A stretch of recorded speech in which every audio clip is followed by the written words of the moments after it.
Good evening, everybody. Greg Pruitt here, and this is the recap from the Idaho Dispatch. The goal of this show is to kind of give you guys a brief rundown of some of the recent stories that we have had here on Idaho Dispatch, and hopefully maybe give you some additional content that we don't necessarily cover in the article. So I will be going through some of our more recent articles, and so you can always go to idahodispatch.com and check out the articles that we are discussing here on the show today. So be sure to please share this video and give us a thumbs up. And if you haven't already, be sure to subscribe, and especially subscribe before February 20th. So for those that don't know, we are doing a giveaway of four $25 Sportsman's Warehouse gift cards. So that's four $25 Sportsman's Warehouse gift cards. And the only thing you have to do to enter is hit subscribe to our YouTube channel and then send an email to info@idahodispatch.com. That's info@idahodispatch.com. And that's it. Now you're entered. Okay. And on February 20th at 11:59 p.m., the contest will officially end. And then within a few days, we will put together the drawing and draw out the four winners. So you've got four chances to win, and hopefully one of you will win. And of course, four of you will win. But that is an easy way to win $25, to Sportsman's Warehouse. And so that's kind of our way to help get the word out about Idaho Dispatch and also give back a little bit as you guys continue to support everything that we are doing. So in addition to that, we are going to be streaming, I think, at least for the videos of the recap and other in-studio videos will be on YouTube from now on.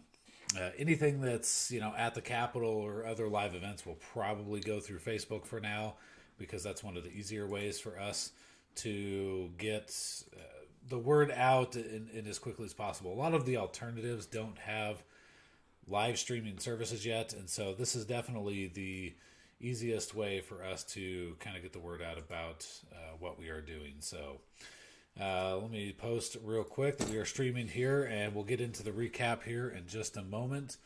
And I hope you guys are able to find these videos useful. I hope you're able to find the interviews that we do on idahodispatch.com. We've put up, I think, 13 or 14 interviews now with lawmakers and of both parties so far, and we're trying to get whoever we can. Sorry, I'm trying to post on Facebook real quick. All right, so before we get started, I do want to say that this episode is sponsored by Kuna Healthcare. And Kuna Healthcare is a family practice medicine out of Kuna, Idaho. So that's here in the Treasure Valley for those that don't know. And you can get a hold of Jody there at Kuna Healthcare. Their phone number is 208-565-0978. Or you can go to kunahealthcare.com and learn more about Jody and the Kuna Healthcare practice. They are one of our supporters. So thank you to Kuna Healthcare for supporting Idaho Dispatch. Okay, let's get into the latest stories. There was kind of a big story that came out today, and it was a medical marijuana bill. Now, this has been a very hot topic this year. It's probably been a hot topic the last few years. Idaho is one of the few states that does not have any kind of medicinal marijuana in place. Okay, and so we are covering two different stories out of the medical marijuana and the marijuana, I guess, battle, for lack of a better phrase.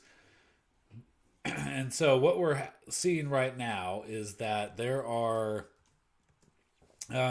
two competing issues at play here. Number one is SGR 101, which is a ban on basically any type of medicinal marijuana, recreational marijuana, or any psychoactive drug. And so, which are all currently illegal in Idaho, but they want to propose a constitutional amendment to support that ban more long term. And that is being proposed by Senator C. Scott Grow of Eagle. And that is already cleared the Idaho Senate, it cleared by one vote. And so today, what came out was a bill which does not currently have a number. It has an RS number, which basically is a routing slip, which means it's a bill that's in draft form and eventually will have a number. Okay. And so right now it's RS 28413. Well, here probably in the next day, it'll have a House bill number. So it'll be House Bill probably 100 and something. That's about where we're at right now. I think the last I saw, we were up to House Bill 101 or something like that. So it will have a House Bill number shortly, and then you'll actually be able to go and read the text. So if you go read the article right now, you don't get to see the actual text of the bill. And the reason that is because once they introduce a bill, it goes through this routing slip process, and then there's an introductory hearing, which is what the medical cannabis bill had this morning, was what they call an introductory hearing, which means there's no public comment. Okay, it's basically the presenters of the bill, whoever the legislators are, they bring the bill forward and say, hey, we'd like a public hearing on this, and then the committee decides, yeah, we want to have a public hearing, or no, we don't, or yeah, maybe, but you need to go fix some stuff first and then bring it back. Okay, so there's a variety of options there. Generally speaking, it's usually no, we don't want this to have a full public hearing, or yes, we do. And so the medical marijuana bill did pass the introductory hearing. There was only one unrecorded voice vote, which was from Representative Marco Erickson. He's a Republican out of Idaho Falls. And today in the House Health and Welfare Committee, Representative Mike Kingsley, a Republican from Lewiston, and Representative Ilana Rubel, a Democrat from Boise, proposed this bipartisan medical cannabis bill, which they're actually calling the Sergeant Kitzhaber Medical Cannabis Act.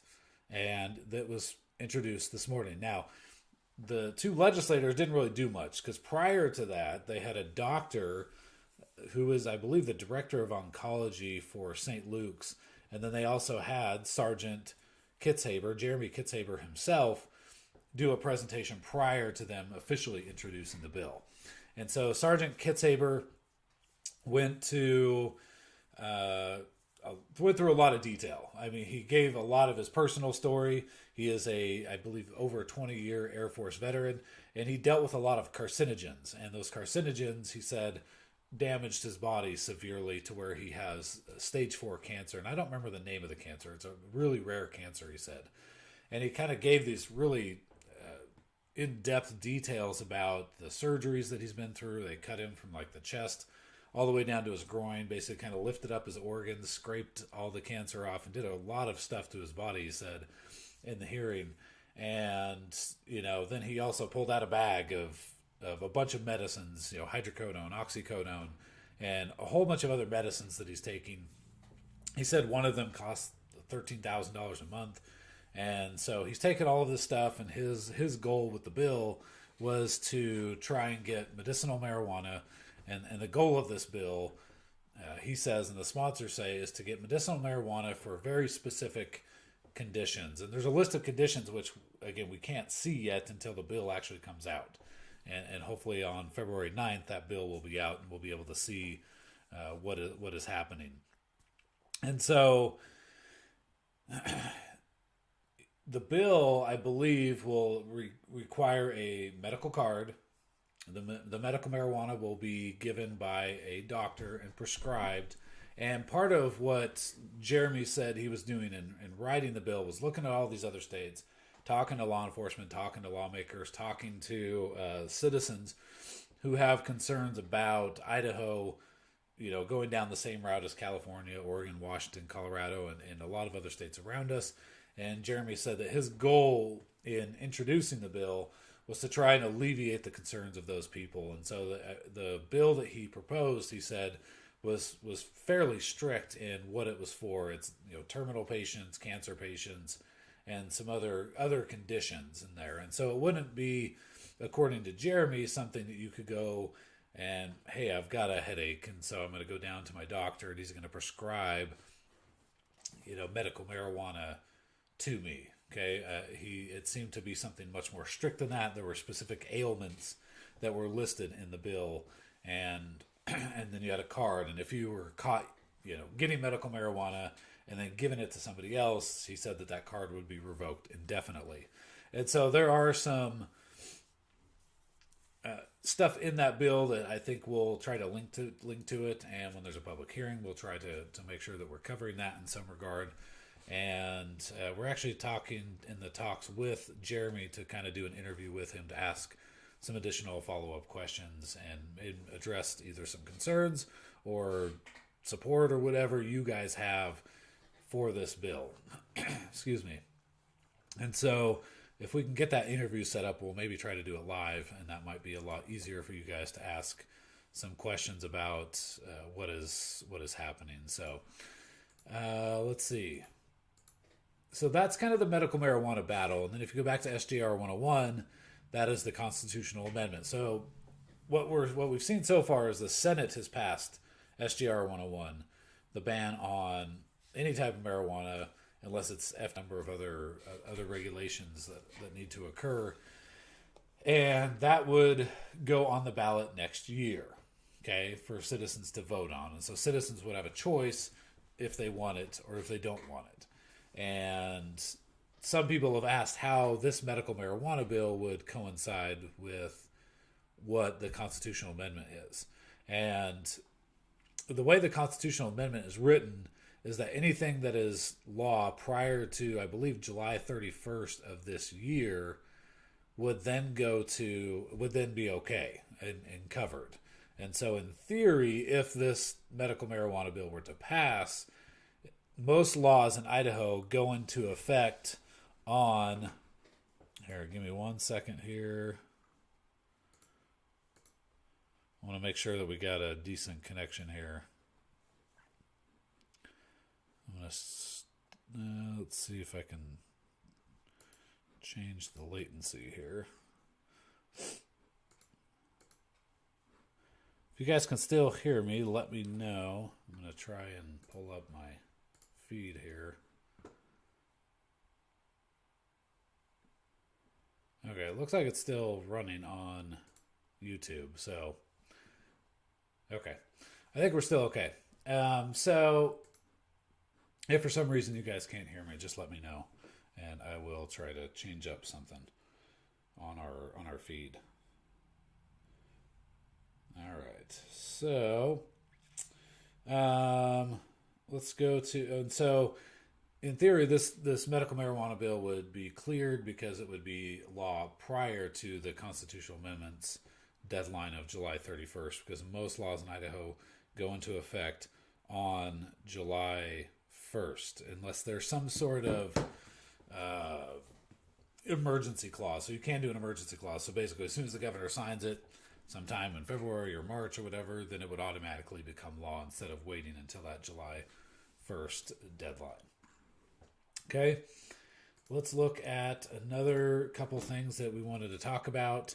There is a bipartisan bill. So that's a bipartisan bill, the medical marijuana one. There's another bipartisan bill which would fine vaccine distributors. And so what the bill sponsors said in the hearing was that there are places where they're creating appointments for people to get the vaccines, and the vaccines are, can't be found, or there's vaccines that aren't being used.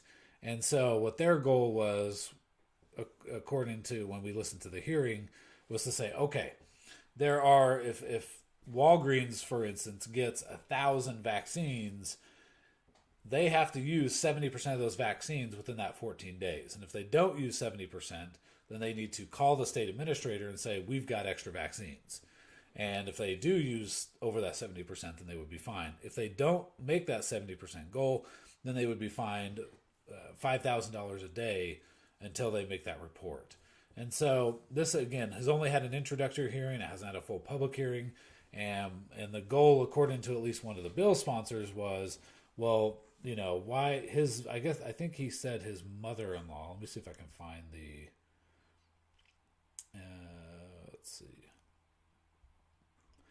Yeah, Representative Bruce Skog, who is a Republican from Nampa, said, quote, "Why is my 90-year-old mother-in-law, who lives with us, not able to have a vaccine yet. Idaho ranks at dead last, or the bottom 5, it changes day by day, for vaccine rollout. With all the committees that we have, with all the money that we have, why are we at the bottom? There's no excuse, and I can't get answers. And so part of his concern was, he's got a relative that can't seem to get the vaccine, and we were supposed to have a ton of vaccines and extra vaccines at this point for people to be able to get, and he can't get one for his mother-in-law. And so they said that the governor's office is also having some of the same concerns on the vaccine distribution for people that want it. Some can't seem to be able to get it. Others, I believe Representative Rod Furness brought up that he had some people that went and they were able to get vaccines without any problems. And so we're going to kind of wait for the public hearing to see what kind of more details come out of that. Representative Jason Monks, who's out of Meridian, had some concerns about just the logistics of trying to track all the vaccines and notifications and that kind of stuff. And so he's also said that he's been talking with the governor's office to try and figure out what more they can do. All right. Okay, so it looks like we're still good on our stream here, so I apologize. It's all kind of new on how we're doing this. And just real quick, also, if you guys don't mind, be sure to join up as a monthly supporter of Idaho Dispatch. A lot of work is going into this project, and we got to grow it, and eventually we've got to, if we're going to turn this into a real big media outlet, we've got to do a lot more, right? And which means we got to hire some extra journalists. I don't even get paid right now, okay, which is fine. I believe in what we're doing, but let's try to get as many people as we can on here so that we can continue to grow this. So if you go to idahodispatch.com/subscribe, this is all in the text that you see in the bottom of the screen here. You can jump on and kind of see the different options that are available. $2.97 a month, $6.97, or $9.97. If you do the $9.97 one, it does come with a hat. See if you guys can see that hat there. So it's an Idaho Dispatch hat. Not much, just something to say thank you for those who are chipping in, about $10 a month, and hopefully we can continue to grow the Idaho Dispatch into something really, really big. Okay. Let's see what other stories. There is another bill by Representative Mike Moyle, and let me get this pulled up here. And it's about ballot harvesting. So Representative Mike Moyle is a Republican from Star, and this was in the House State Affairs Committee last week. And essentially, the bill would, and this is HB 88, and you can actually read this in the article or go to the Idaho legislative website and read it. But HB 88 would prevent someone from taking more than 2 ballots to the county clerk's office, for instance. So if you're going to collect ballots, you can have your own, and you could have one other person who is a family member. But you can't have more than 2, and you can't collect one from somebody who isn't a family member. And so I can't go to my neighbors and grab 10 ballots and go turn them all in for them, okay? And so Representative Moyle wanted to ensure that we did not have ballot harvesting in the state of Idaho. A violation of this would be a felony. Representative Barbieri, who is from Vito Barbieri, who is a Republican from Dalton Gardens, asked a question of Representative Moyle and said, hey, if we find somebody with a bunch of ballots in their vehicle, what are we doing with those ballots? Yeah, sure, we're going to find this individual and charge them with a felony, but what are we going to do with all the ballots in the meantime? Are they valid? Are they not valid? How do we figure that out? And what do we do from there? And so that wasn't a question that Representative Moyle necessarily knew the answer to. He said he believed there was already a process in place through the Secretary of State's office, and maybe the the local prosecutor would determine what to do at that point. But that was a question that Representative Barbieri had and hopes to have an answer to at the full public hearing. Okay, so that is HB 88.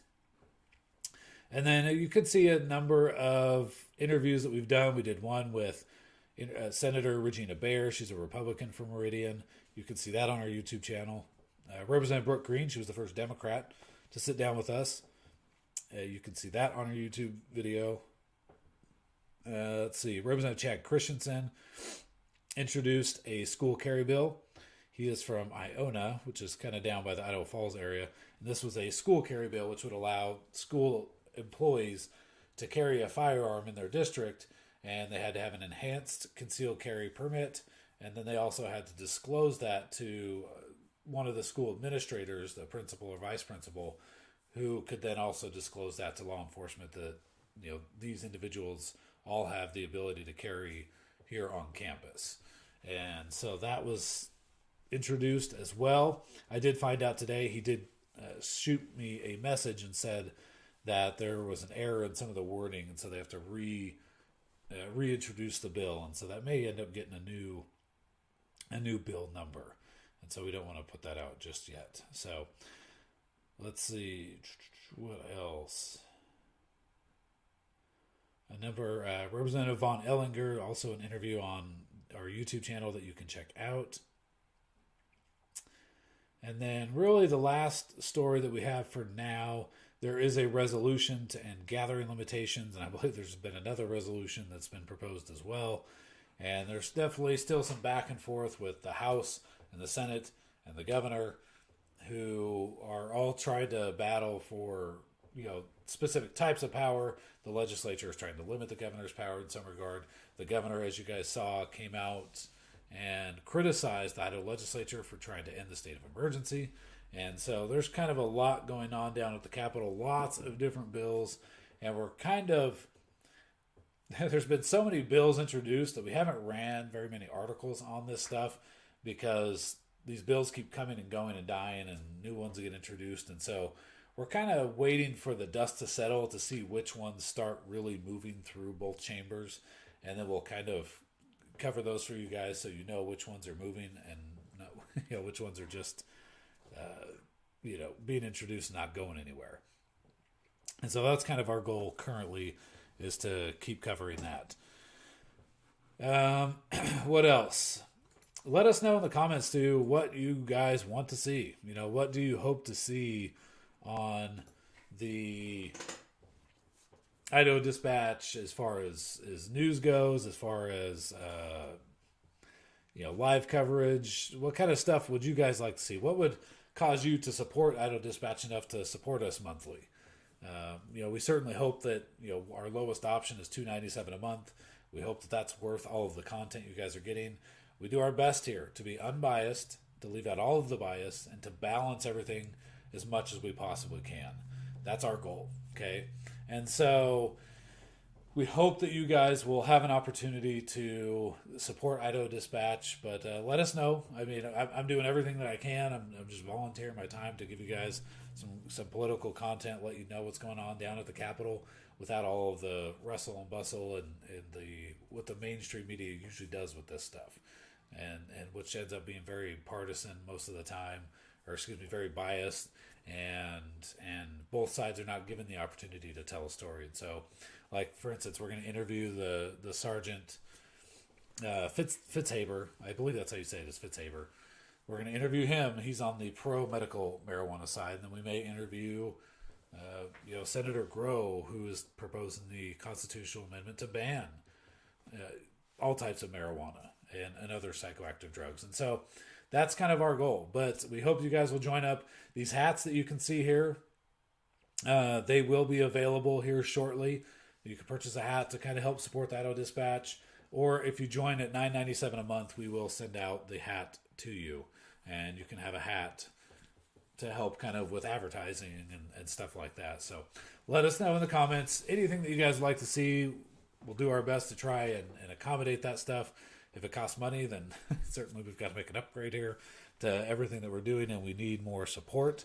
But I really hope that you guys have enjoyed the third episode of the Dispatch, the recap, here on the Idaho Dispatch. We want to thank you again to our sponsor, Kuna Healthcare, for helping us. And please be sure to share the articles. Share the articles. The more people that know about the Dispatch, the better, right? We continue to spread the word and let people know that we're here. So with that being said, everybody, I appreciate all that you guys do for us.